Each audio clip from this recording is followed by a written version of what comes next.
Bapak Ibu yang terkasih dimanapun berada, saya menyampaikan sebuah renungan yang sangat penting untuk dicermati dengan tema benarkah sorga ada di bumi ini? Memang ada pepatah yang sering kali kita dengar, sorga ada di telapak kaki ibu. Kita sudah paham maknanya, bukan? Sebab anak yang menghormati ayah dan ibunya akan menikmati berkat-berkat dan kebahagiaan. Sebagaimana juga firman Tuhan telah menuliskan, hormatilah ayah dan ibumu supaya lanjut umurmu dan baik keadaanmu di tanah yang diberikan oleh Tuhan Allah kepadamu. Kita juga mendengar ada istilah sorga dunia. Ini tentu menggambarkan situasi tempat atau lokasi yang spesial di mana berbagai bentuk keindahan yang bernilai estetika, termasuk juga hal-hal yang dapat memuaskan keinginan manusia, menyangkut kehidupan lahiriah atau duniawi.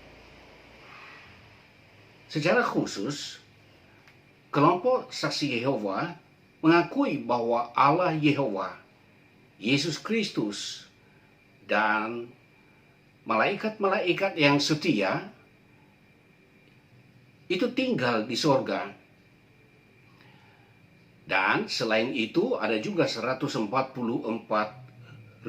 orang yang dibangkitkan dari kelompok saksi Yehova sebagaimana mereka percayai untuk hidup di sorga. Mereka dasarkan dari Wahyu pasal 14 ayat 1. Sementara yang lainnya tinggal di sorga, yaitu di bumi ini yang disebut dengan Firdaus. Pemahaman mereka didasarkan kepada penafsiran, pemaknaan beberapa ayat seperti Mazmur 104 ayat 5.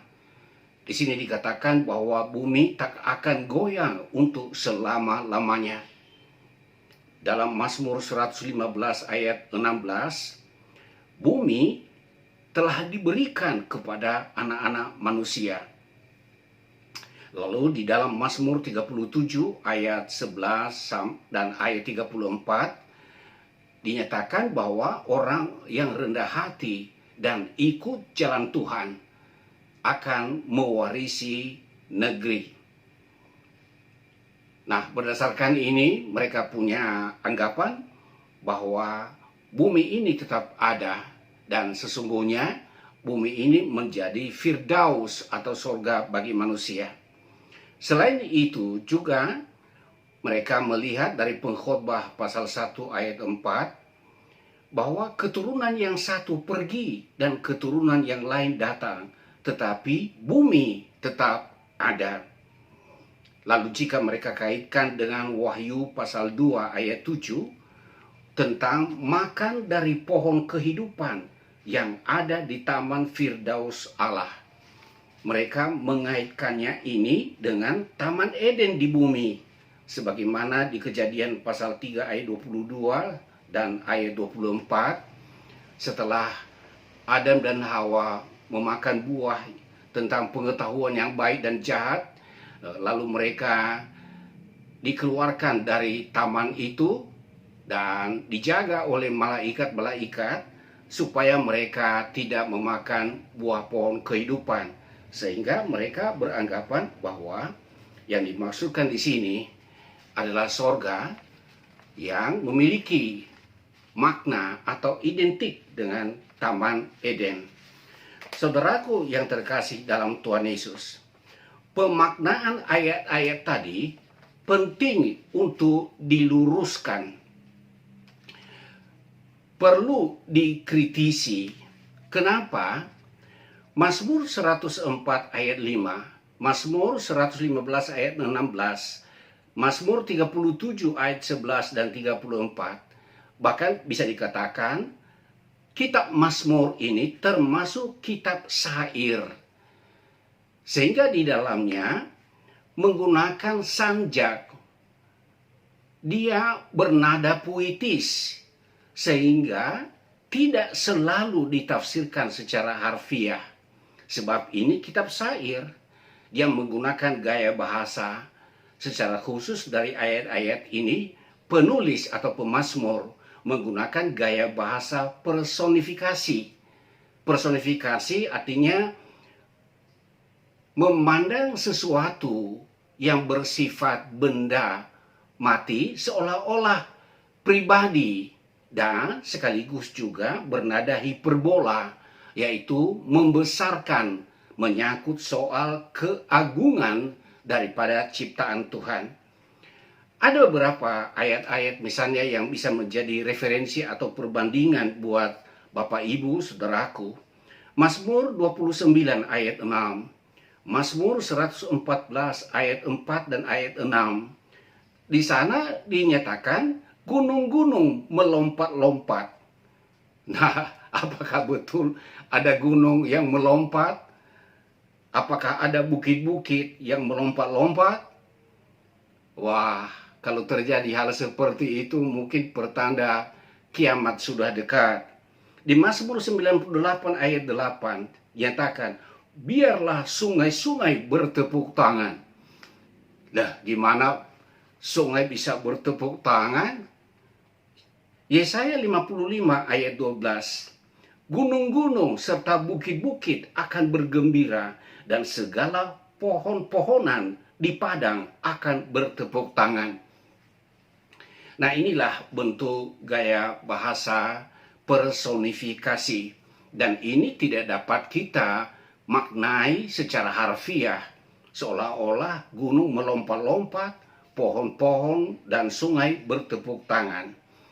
Ini adalah memiliki makna kiasan yang menggambarkan sukacita, dan bagaimana pemazmur menyatakan ungkapan keagungan, kehebatan daripada Sang Pencipta.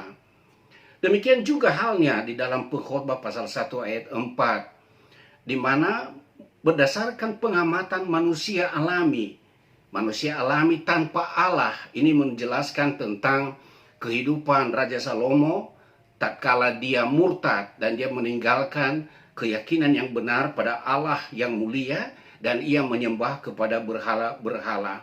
Ia berbicara tentang realita kehidupan yang mengalir bagaikan sungai dan silih berganti seperti siang dengan malam. Sehingga dia nyatakan tadi, generasi yang satu pergi dan generasi yang lain datang. Dan dia melihat kenyataan ini, tidak ada yang tetap dan semuanya itu mengalir demikian. Selain itu, ada istilah-istilah dan kata-kata yang sama, tetapi belum tentu memiliki arti makna yang sama. Contoh seperti pohon kehidupan di Taman Eden. Nah, itu dianggap identik dengan pohon kehidupan yang tertulis dalam Wahyu pasal 2 ayat yang ke-7. Sedangkan Wahyu pasal 2 ayat ke-7 ini adalah merupakan penglihatan yang diterima oleh seorang yang bernama Yohanes di Pulau Patmos. Saya memberikan contoh-contoh konkret bagi Bapak Ibu, saudaraku. Misalkan nama singa. Dalam 1 Petrus pasal 5 ayat 8 dikatakan, lawanmu si iblis berjalan keliling sama seperti singa yang mengaum-ngaum. Nah, di sini singa ini menggambarkan tentang keganasan iblis yang mencari mangsanya untuk ditelannya.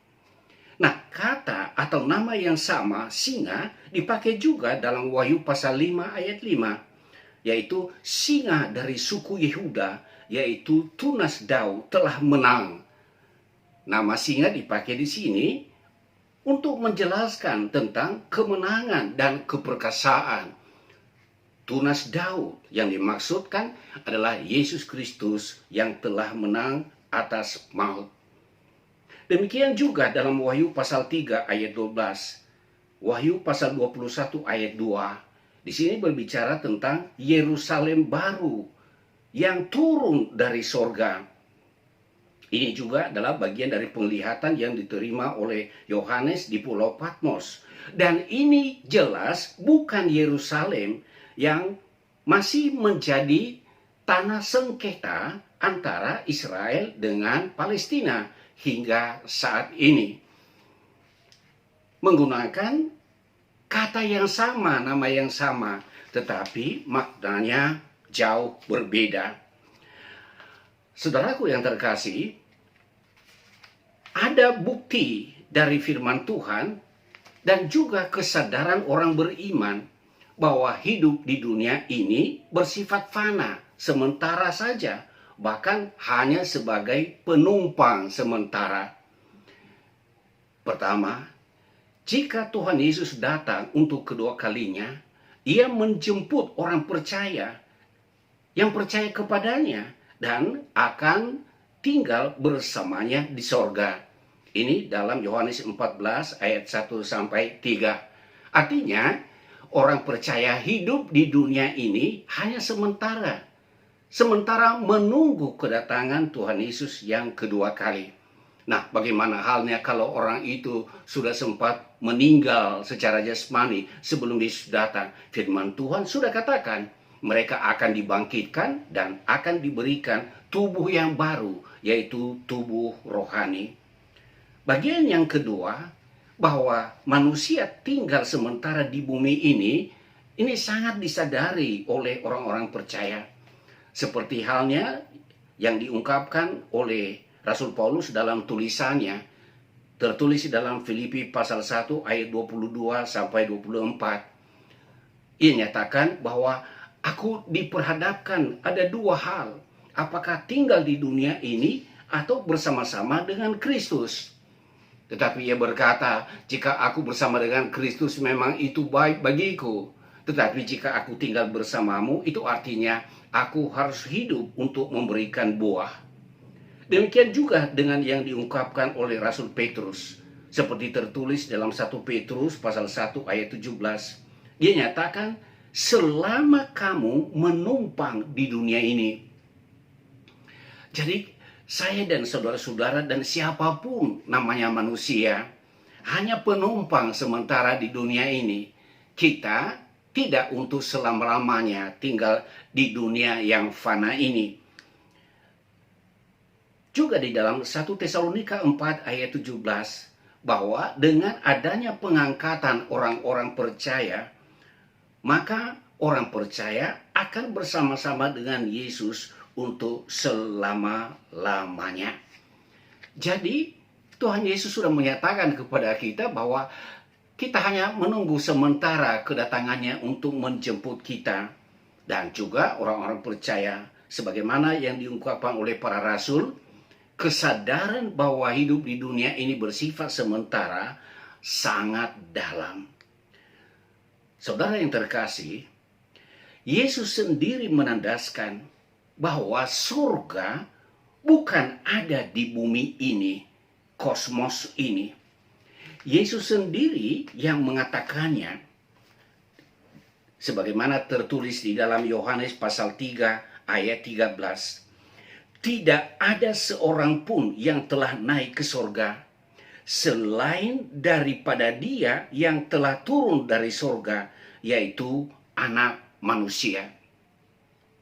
Jadi sebelum Yesus berinkarnasi sebagai manusia dan lahir di Bethlehem, Ia berasal dari sorga. Ia turun dari sorga. Sorga adalah takhta Allah yang tak terhampiri. Jadi ia menyatakan dari mana ia datang? Ia datang dari surga. Dan ini tempat yang khusus. Selanjutnya di dalam Yohanes 8 ayat 23, di sini ada penandasan yang begitu jelas bahwa surga yang dinyatakan oleh Yesus tidak sama dengan dunia, tempat di mana kita hidup berada. Di dalam Yohanes 8 ayat yang ke-23, Yesus berkata, Lalu ia berkata kepada mereka, "Kamu berasal dari bawah, aku dari atas." Dari atas yang dimaksudkan adalah dari sorga. Kamu dari dunia ini, aku bukan dari dunia ini. Jadi di sini sangat jelas ada satu perbedaan yang begitu terang benderang bahwa sorga bukan ada di bumi ini. Sorga tidak sama dengan dunia ini di mana manusia berada. Sebahagia apapun hidup manusia di dalam dunia ini bukan surga. Jadi sangat jelas melalui pernyataan Tuhan Yesus sendiri bahwa surga dan dunia, bumi, kosmos tempat kita berada ini tidak identik, tidak sama. Bahkan kalau kita lihat misalnya dalam Lukas 23 ayat 43, seorang penjahat yang disalibkan di sebelah Yesus dan berseru kepadanya, "Yesus, Yesus, ingatlah akan daku apabila engkau datang sebagai Raja." Apa yang Yesus katakan kepada penjahat yang berseru itu? Ia berkata, "Sesungguhnya pada hari ini juga engkau bersama-sama aku di Firdaus."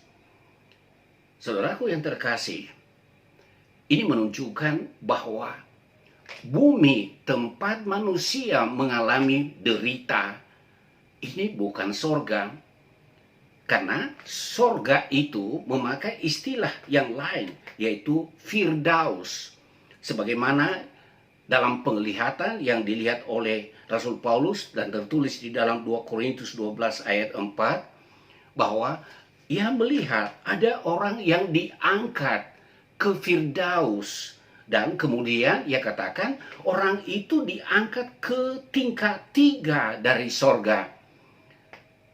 Di sini Paulus melihat bahwa sorga memiliki tingkatan-tingkatan, dan di dalam penglihatan itu orang itu dibawa ke tingkat yang ketiga dari sorga. Ini menjelaskan kepada kita bahwa bumi tempat kita berada dengan segala keindahan dan kesenangan di dalamnya bukanlah sorga yang dimasukkan oleh Tuhan Yesus dalam pengajarannya. Perlu kita perhatikan, saudaraku, bahwa walaupun kata Ibrani Samayim dan kata Yunani Uranion sama-sama digunakan untuk menyebut dalam Alkitab langit dan sorga, namun perlu dicatat dan digarisbawahi bahwa langit yang diciptakan Allah, sebagaimana dalam kitab Kejadian pasal 1 ayat 1, itu tidak sama dengan sorga yang menjadi takhta Allah. Sorga yang tak terhampiri, sorga yang dijanjikan oleh Tuhan Allah bagi orang-orang yang mengikut jalan kebenaran. Dari uraian tersebut di atas, sangat jelas bahwa sorga dunia memang ada di telapak kaki ibu, tetapi itu di dalam pengertian kiasan. Tetapi sorga dalam arti yang sesungguhnya bukan ada di bumi ini. Saudaraku yang terkasih dimanapun berada, memang kita sama-sama menyadari bahwa menganut kepercayaan tertentu adalah hak asasi setiap orang. Tetapi bila ajaran yang kita sampaikan menyesatkan orang lain dari kebenaran, maka konsekuensi hukuman dari Allah tak terhindarkan, yaitu masuk neraka. Sekalipun kelompok saksi Yehova beranggapan bahwa neraka yang sesungguhnya itu tidak ada. Alasan mereka, Allah itu Maha Kasih. Tidak mungkinlah Allah yang Maha Kasih itu menyiapkan neraka yang amat menyiksa dan membuat manusia di dalamnya. Mereka berasumsi bahwa neraka hanyalah suatu kiasan. Jadi jikalau di dalam hidup di atas bumi ini banyak penderitaan, sakit penyakit, dan berbagai kesulitan bagi mereka. Itulah neraka kehidupan. Apakah betul demikian? Hal ini saya akan jelaskan nanti dalam sesi berikutnya. Dari hal-hal ini kita perlu memperhatikan hal penting bahwa kita tidak boleh menafsirkan Alkitab sesuka hati tanpa memahami prinsip-prinsip menafsirkan Alkitab dan metode yang benar, yang sehat untuk memahami firman Tuhan sehingga kita menganut dan menyampaikan ajaran sehat kepada orang lain. Sebagaimana Rasul Petrus mengingatkan dalam 1 Petrus 1 ayat 20 bahwa nubuat tidak boleh ditafsirkan menurut kehendak sendiri. Sebab atas dorongan Roh Kudus hal itu disampaikan dan ditulis kepada kita. Ajaran yang benar, ajaran yang sehat tentang sorga harus dijunjung tinggi. Mengapa? Pertama, Yesus datang ke dunia sebagai manusia dan rela mati di atas kayu salib sebagai penebus dosa untuk memindahkan manusia yang berdosa, termasuk saya dan saudara-saudara, memindahkan kita dari maut ke dalam hidup. Yohanes 5 ayat 24. Dan mencegah manusia berdosa, mencegah saya dan saudara agar tidak masuk neraka, tetapi kita masuk ke dalam sorga. Yang kedua, iman dan pengharapan orang percaya selamat dan masuk sorga itu menjadi sumber penghiburan dan kekuatan yang memberikan semangat hidup dalam melewati berbagai tantangan kehidupan dalam hidup yang sementara ini dan berbagai derita yang dialami. Karena saya dan saudara dan semua orang percaya menaruh harap bahwa badai akan berlalu. Semua penderitaan dalam kehidupan lahiriah ini akan berlalu dan kita akan terhibur tatkala kita akan menikmati sorga abadi yang telah disediakan oleh Tuhan bagi kita. Jika orang gagal mencapai sorga yang benar, sebagaimana yang diajarkan oleh Alkitab, mungkin seseorang atau kelompok tertentu hanya berhasil menikmati sorga dunia.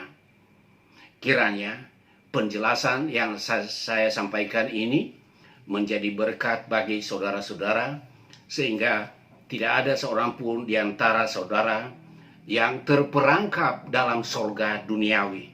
Tetapi saya berharap dan berdoa agar semua saudara yang telah mendengarkan penjelasan singkat dari firman Tuhan ini, Bapak, Ibu, dan saudaraku, sungguh masuk dalam sorga yang baka, yang Tuhan sediakan. Tuhan memberkati.